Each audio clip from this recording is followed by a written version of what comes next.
Yellow. This is Overlord Boat, and today we'll be covering the newest Tier 8 premium Russian cruiser, the Dmitriy Pozharsky. Now, the Pozharsky will be available as the final award for the Voyage to the North Pole mission and the combat mission sections. The ship is finally here. We've been grinding this thing for months at this point. A lot of us have been at this point, and we're super excited to get this thing out. And the final mission chain will be unlocked on November 24th, and it'll be available for completion for 4 weeks after it begins. As of right now, I don't think there's any way to actually buy the ship. You can only get it from this current event. In the future, they'll probably have it where you can buy it or get it from a Santa Scanner, but as of right now, you can only get it from the Voyage to the North Pole mission, so enjoy yourselves the free ship. Now, I'll be recommending my build, her general stats, and how good the Pozharsky is in my opinion. So here's my recommended build, which will be shown on the top right. It is a pretty typical cruiser build, nothing remarkable to note. You got the superintendent for the extra smokes, top grade for that extra pew pew, and the survivability expert to not get dev struck, because we all know how cruisers are. They're more dev struck fancy, you know, if you know what I mean.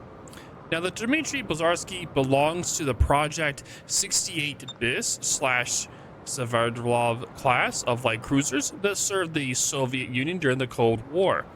In fact, she's a sister ship to the Tier 8 Kutuzov, if you guys haven't noticed the title at all a little bit there. Upon commission in 1954, Pozharsky served in the Northern Fleet, where she served for just a year before being transferred to the Pacific Fleet, where she would serve for the remainder of her career. She was commissioned in 1987 before being sold for scrap a few years later. While not much happened to her IRL, Pozharsky in game is interesting to say for being a cruiser. To start off, she only has 152mm AP shells. You heard me right, it's only AP shells, which seems like a massive troll since Pozhar in Russian means fire. So it's kind of funny the ship only has AP when Pozhar means fire. So a little funny there. Now, the 152mm AP shells, they're very similar to British light cruiser shells, but trade some reload for amazing ballistics, and the dispersion will be shown. In fact, Poz has some of the fastest cruiser shells at Tier 8, only beaten by some other Russian cruisers, which I'm not surprised, and Italian cruisers. The AP shells themselves have improved 50 through 65-degree pen angle, with similar to CA levels of armor penetration, which means that these AP shells are monsters. They are very strong AP shells. Very impressed with their performance when I was using them. With that nice 50 through 65-degree pen angle, ooh, that means that get that good stuff, you know what I mean? Oof. Now, however, they don't get the short fuse AP of the minnows, the light cruiser line of the British, so don't expect much damage against destroyers, but you will literally rip apart, devastate, destroy poorly angled cruisers and deal massive gaping damage to BBs. Ooh. Later in this match, you'll see what I'm talking about later. You'll see what I mean. Whew. This is so much fun to do. So much fun. Now, going from talking about the amazing guns, we now get to move on about the close range option of the 4-kilometer torpedoes. We go from amazing guns to 4-kilometer torpedoes on a not very tanky cruiser. All right. Cool. Now, these torpedoes also don't deal a lot of damage. They're mainly there for show and to just, you know, people like dildos, I guess. I don't know. I don't know why they're there. They're just there to show. Hey, look, I got some torpedoes. I guess that's why. I don't know. But literally, they're just there for the rare point blank rush, which I really don't recommend. It's practically, you're guaranteed a one-way trip, given how poorly armored the Poz is. So yeah, it's a last case scenario for sure. Now, the whole of the ship is very similar to other Russian light cruisers, which is to say is not very good, and the armor will be shown. The ship has 25mm bow/stern, which is pretty typical for the tier rates of the Russians. It has a 27mm deck, which is pretty standard, but it provides minimum protection against anything bigger than a DD gun. So, rip if you're being farmed or shot at by anything, you know, anything at all. So, good luck with that. You know, have fun, just dodge, which this thing can do very well, by the way, which I'll be talking about soon. Now, BBs and other cruisers will easily hit your above water citadel, so you need to play very carefully to avoid being death struck, which is pretty much the life of any cruiser, tier 8 or tier 9 below. That's just your life. That does just dodge smoke hidden life. I need your support. Now, you do get a 40.7k HP, which is not bad. It's pretty nice.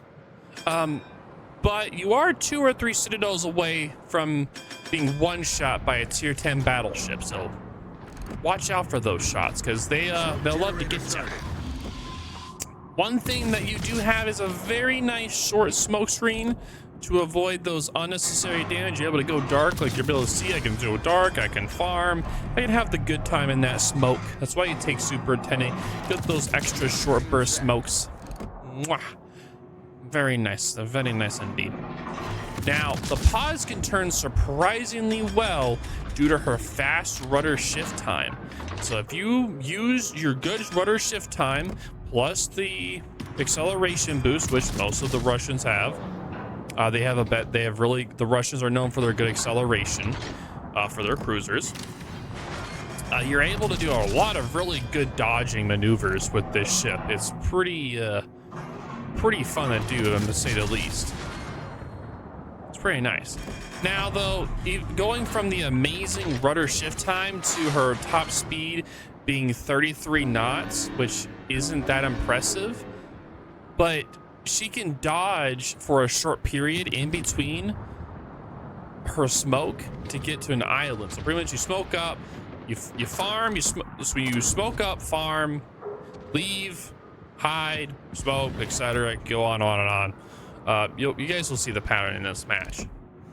Now, you do get 11.3 kilometer concealment. It's also decent for a cruiser. Thankfully, the Poz doesn't need to get closer due to how fast her shells are, because, you know, Russian bias or anything, like, I don't know. But she can comfortably hang out at range and nail broadside targets while being far enough away to dodge return fire. Her AntiAir and ASW depth charges are average for tier 8, usable but not worth going into detail. Finally, other than her AP, Poz's other unique gimmick is her short smoke screen. It's pretty much essentially the same that are found on the British DDs, which is amazing, by the way. While you can farm damage in them, their main purpose is to break detection, let you go dark if you're being focus fired by a lot of enemies, before you're able to reposition for a better shot. So you can pretty much open fire a little bit. If you need to go dark, smoke up, farm a little bit in there, then go rotate to a different spot, start farming again, smoke up, rinse and repeat, or you can just use the smoke to farm a minute. Whatever works for you in the end. But you can also see what I did in this match here. to kind of get a glimpse of how the play style works. Now, be mindful though of her 7.7 kilometer smoke firing penalty. If there's a DD that's near you, or you think there's one near you, and you start firing and it spots you, well, because of within being 7.7 kilometers, you are going to have a hell of a time, and you have to get as far away as possible. You have to move. You can't just sit in there because you'll just get farmed to death and dead, and yeah, you don't want to deal with that. So definitely be wary of that. Definitely. Overall, I found the pause to be similar, very similar to a British CL with a Russian guns, or maybe say like a Talon with a short smoke, but this ship is a lot more maneuverable than I would say with the Talon. Way more maneuverable. I love how maneuverable this ship is. Oh, it feels so nice with the dodging ability of this thing, the throttle juking, the turning radius.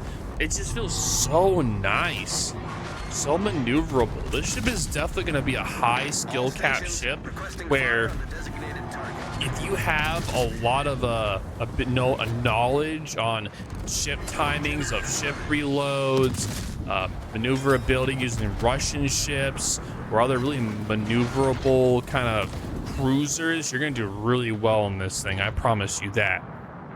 Now, normally in either case, pause normally you want to be kiting at the start of the match. You want to focus on broadside ships, or particularly cruisers, as you can kill them very quickly. I wouldn't, like, it would really depend on the start of the match, but normally you would want to start farming when someone goes broadside, or maybe if they're at an angle to you, where you can get those nice AP side shots on them, get that good slap in on them, get that nice side shot, you know what I mean, get that slide slap in there. Get that nice stuff, you know what I mean, the good stuff. Now, while her AP does overpen DDs, you still need to shoot them no matter what. You still need to shoot them. You're not doing a lot of damage, but you still need to shoot them. Get the DD out of the match. If you can kill their DD early, you're like almost a guaranteed win. So always shoot the DD no matter what. Always shoot it. The shells are super quick on this thing, which means that you're most likely going to be the most accurate gun on the field at tier 8 that's going to be able to accurately hit the DD. And with this thing's nice reload, you're also going to tear them apart really quick. So make note of that. Like, look at this Des Moines right here. I am absolutely tearing them apart. I'm lucky though. Oh wait, no, I forgot. I didn't ram. I forgot. He didn't ram, not me. I thought that he was gonna ram him, but he died before, so nice. Anyway, you definitely want to use your source smokes to avoid focus fire and get away so you can farm later. You do have 4 to 5 smokes depending upon the build. Of course, I take superintendent because I want the extra smokes. You know, get that vape on, you know. And don't be afraid to use them. You need to go dark, use them. Yeah, you got 4 to 5 of them. You got a lot of them. And again, like I said, the pause has a lot of potential, but her lack of HE and utility does make her weaker than I say compared to a Chappie or a Talon because of that radar. Like, the radar is just really useful for the Russians. So she does excel at punishing paid actors, but against smart enemies, she will struggle hard.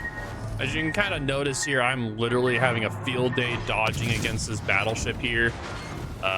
Yep, this is definitely, like, as you can see, I'm doing a slight throttle juke here and there, but I'm up to the wall, so kind of screwed at this point. There really isn't too much I can do, so rip on that one. But again, the ship is a free ship. We've all been grinding this thing forever, and now it's here on November 24th. We will have the final mission chain to get this ship for free. You don't have to buy it. You don't have to do anything like that. We get it for free as long as you do the missions.